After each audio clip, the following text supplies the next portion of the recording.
En Méditerranée, et pour ne pas épuiser la ressource, l'Europe impose des quotas de pêche. La pêche à l'espadon et au thon y est donc très réglementée, aussi bien pour le chalutier industriel que pour le petit pêcheur. Ce dernier, s'il veut survivre, il n'a pas d'autre choix que de diversifier son activité. Exemple avec ces deux pêcheurs que notre équipe a rencontrés près des côtes de Bastia, Sibylle Bromberg et Loïc Wex. Au large de Bastia, première sortie de la semaine pour Sébastien Rialan et son équipage.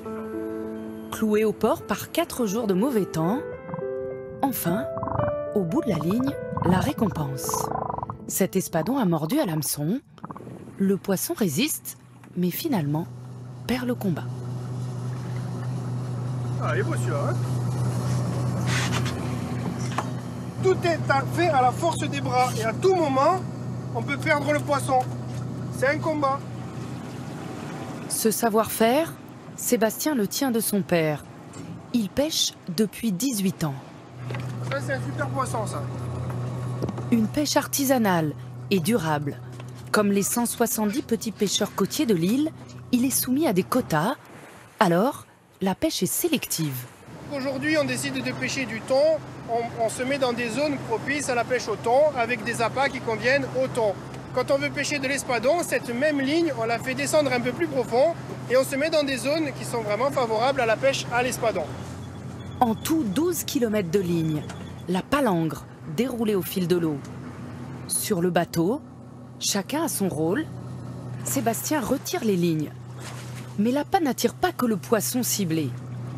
Ce requin à peau bleue s'est pris dans la ligne, une espèce protégée en Méditerranée. Nous, ce qu'on fait, c'est que dans le cadre de la pêche durable et de notre côté un peu éco-responsable, on essaye de prendre le temps de relâcher ces captures, de prendre le temps de couper l'hameçon. Stop! Il y en a un autre. Bien joué, tu peux lâcher. Voilà, bravo! Régulée par les quotas européens qui protègent le thon et l'espadon en Méditerranée, cette petite pêche côtière a du mal à survivre en Corse. 11 prises au total aujourd'hui. La pêche est fructueuse pour Sébastien et son équipe. Mais c'est rarement le cas. Cette saison est catastrophique. Juillet, on n'a pratiquement rien pêché. Mois d'août, ça démarre très mal à cause du temps.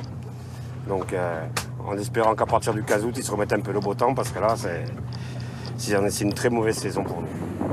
Alors, pour maintenir son activité en mer, Sébastien a trouvé cette solution. Espadon, thon, il transforme et met lui-même en conserve les produits de sa pêche.